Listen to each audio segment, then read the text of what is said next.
वालेकुम my dear students, मैं sir Mohammad Shoaib. आज के लिए जो हमारा टॉपिक है वो प्रेजेंट परफेक्ट टेंस है जी, जिसको हम पीपीटी के नाम से भी स्टैंड पर कर सकते हैं। ठीक है जी। टेंस को करने से पहले मैं आपको याद करवाता जाऊँ कि जो हमारा यूट्यूब चैनल है द लर्निंग पी के नाम से, इसको लाइक और सब्सक्राइब करना मत भूलिए। ठीक है जी। उम्मीद करता हूँ कि आपने सब्सक्राइब पहले भी किया होगा, लेकिन जिन्होंने नहीं किया अभी तक वो सब्सक्राइब कर ले। शुक्रिया। तो बढ़ती हैं आज के हमारे टॉपिक की तरफ। ठीक है जी। अच्छा जी स्टूडेंट्स, जो आज का हमारा टॉपिक है ना वो पीपीटी मतलब के प्रेजेंट परफेक्ट टेंस। ठीक है जी। प्रेजेंट परफेक्ट टेंस, इसकी जो पहचान है ना जी वो चुका है, चुकी है और चुके हैं वगैरह आती है। ठीक है जी। जो भी टेंस है जिसके एंड पे चुका है, यानी कि फॉर एग्जांपल मैं कह देता हूँ कि वो काम मुकम्मल कर चुका है, तो अब चुका है आ गया तो इट्स मीन के वो प्रेजेंट परफेक्ट टेंस का फिक्र है। ठीक है जी। इसमें जो इमदादी फेल होता है, इमदादी फेल यानी कि जिसको हम इंग्लिश में हेल्पिंग वर्ब बोलते हैं। ठीक है। जिस तरह से हमने प्रेजेंट कंटिन्यूअस टेंस के अंदर इज आर एम पढ़ा था हेल्पिंग वर्ब, इस तरह इसमें हैज और हैव हेल्पिंग वर्ब है। ठीक है जी। और इसमें फेल की फॉर्म जो लगेगी वो फेल की फॉर्म इसमें तीसरी लगाई जाएगी। फॉर एग्जाम्पल पहली फॉर्म है गो और दूसरी है वेंट और तीसरी है गॉन।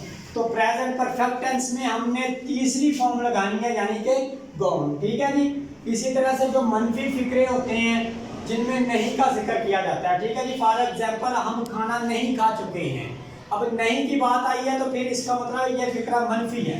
तो जब भी मनफी फिक्रा आएगा तो आपने जो हेल्पिंग वर्ब हैज और हैव है इसके साथ आपने नॉट का इजाफा कर देना, यानी कि हैज और हैव के बाद नॉट लगाना है। क्या लगाना है जी? नॉट लगाना है।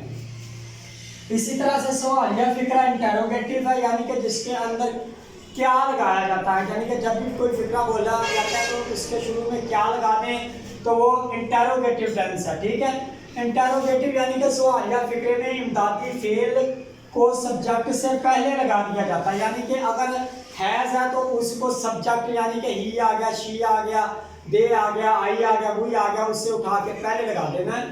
तो इस तरह से सवालिया फिक्रा हल हो जाता है। ठीक है जी। एक एग्जांपल्स की मदद से समझाऊंगा। प्रेजेंट परफेक्ट टेंस की एक एग्जांपल है जी, हम खाना खा चुके हैं। हम खाना खा चुके हैं तो इसमें सबसे पहले हमने सब्जेक्ट लगा दिया हुई, इसके बाद हेल्पिंग वर्ब है। मैं आपको याद करवाता चला जाऊँ कि जमा फिक्रों के साथ और आई हुई के साथ हम हैव का इस्तेमाल करते हैं, और जो सिंगुलर जहाँ पे सब्जेक्ट इस्तेमाल किया जाता है ही, शी, इट या फिर अहमद, अकरम, असलम, समीना, जो भी वर्ड आ जाए यानी कि सिंगुलर सब्जेक्ट आ जाए तो वहाँ हम हैज़ का इस्तेमाल करते हैं। लेकिन इस फिक्रे में हम आ गया तो हम क्या है जमा की मीनिंग देते हैं, यानी कि हम। अब देखिए हम खाना खा चुके हैं, सबसे पहले हमने भूई लगा दिया है, इसमें जो हेल्पिंग वर्ब आएगा वो हैव आएगा, क्योंकि मैं आपको बता चुका हूँ कि आई के साथ हैव लगाया जाता है। खाने की जो इंग्लिश है वो ईट है, लेकिन ईट की थर्ड फॉर्म होती है ईट, एट, इटन, यानी कि तीसरी फॉर्म इटन आ गई है। तो इसके बाद ऑब्जेक्ट है फूड, तो इस तरह से फिक्रा बन जाएगा वी हैव इटन फूड। तो ये था हमारा सिंपल टेंस। अब मैं कह देता हूँ कि हम खाना नहीं खा चुके हैं, अब नहीं आ गया तो इट्स मीन के नेगेटिव सेंटेंस है। तो नेगेटिव में मैंने आपको बताया था कि जब भी मनफी फिक्रे आते हैं मनफी फिक्रे में हेल्पिंग वर्ब के साथ नॉट लगा दिया जाता है। अब हमारे पास हेल्पिंग वर्ब बुई भी वैसे ही आ गया, हैव भी वैसे ही आ गया, लेकिन मैंने बताया कि मनफी में हैज हैव के साथ नॉट लगाते हैं, तो हैव के बाद हम नॉट लगा देंगे। अब नॉट के बाद सारा फिक्रा वैसे का वैसा लिख दिया जाएगा। इस तरह से हमारा मनफी फिक्रा हो जाएगा जब हम इमदादी फेल के बाद नॉट लगा देंगे। इसके बाद हम जाएंगे जी इंटेरोगेटिव सेंटेंसेस, सवालिया फिक्रा। फॉर एग्जांपल मैं इसके साथ लगा देता हूँ जी क्या हम खाना खा चुके हैं, तो ये फिर सवालिया हो जाएगा।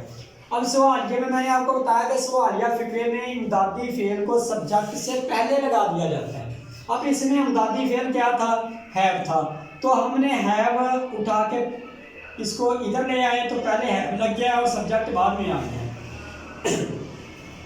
इस तरह से सवालिया फिक्रे में इमदादी फेल को जब हम पहले लगा देते हैं तो फिर सारे का सारा फिक्रा वैसे लगा देंगे। ठीक है। थर्ड फॉर्म भी लगाएंगे, फूड भी लगा देंगे, हैव वी इटन फूड। तो ये फिक्रा हमारा बन गया सवालिया इंटेरोगेटिव सेंटेंस। ठीक है जी। सम टाइम ऐसे होता है कि जो नेगेटिव सेंटेंस और वो जो इंटेरोगेटिव सेंटेंस होते हैं वो इकट्ठा जुड़ के आ जाता है, इकट्ठा आ जाता है, यानी कि फॉर एग्जाम्पल मैं कह सकता हूँ जी क्या हम खाना नहीं खा चुके हैं। ठीक है। अब नहीं भी आ गया, क्या भी आ गया, तो फिर ऐसे होगा कि हमने हैव शुरू में लगाना ही लगाना है, क्योंकि आ जाता है जिस सवालिया की वजह से हम हेल्पिंग वर्ब शुरू में लगाते हैं, तो इस वजह से हैव शुरू में लगा दिया है। और जो सब्जेक्ट है उसके बाद नॉट लगा देंगे। Have we not eaten food, क्या हम खाना नहीं खा चुके हैं, ठीक है। इस तरह से नेगेटिव और इंटरोगेटिव सेंटेंस जब इकट्ठा होके आ जाए तो इसका मतलब है कि ये भी आप क्लियर हो जाएगा, यानी कि हेल्पिंग वर्ब शुरू में लगाएंगे और सब्जेक्ट के बाद नॉट लगाएंगे, तो फिर हमारा जो नेगेटिव और इंटरोगेटिव का कॉम्बिनेशन है यानी इकट्ठा आ गया है वो भी क्लियर हो जाएगा। अच्छा, सम टाइम ऐसे होता है कि हम एक फिक्रे को कहते हैं कि डबल सवालिया। डबल सवालिया के तौर पे जाने जाते हैं, जिसमें 5W वाली फैमिली होती है, कब, कैसे, क्यों, कौन आ जाता है। कि फॉर एग्जांपल ले लें जी, वो तुम्हारा खाना क्यों खा चुका है, वो तुम्हारा खाना क्यों खा चुका है।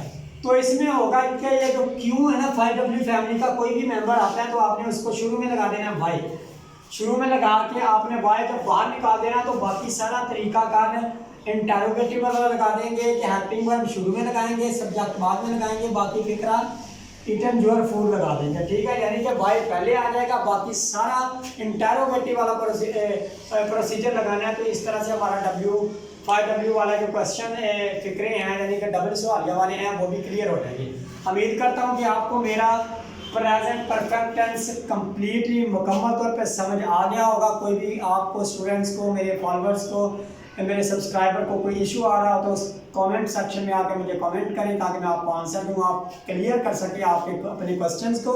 इसके साथ याद करवाता चला जाऊँ कि मेरा यूट्यूब का चैनल लाइक सब्सक्राइब करना मत भूलें। शुक्रिया।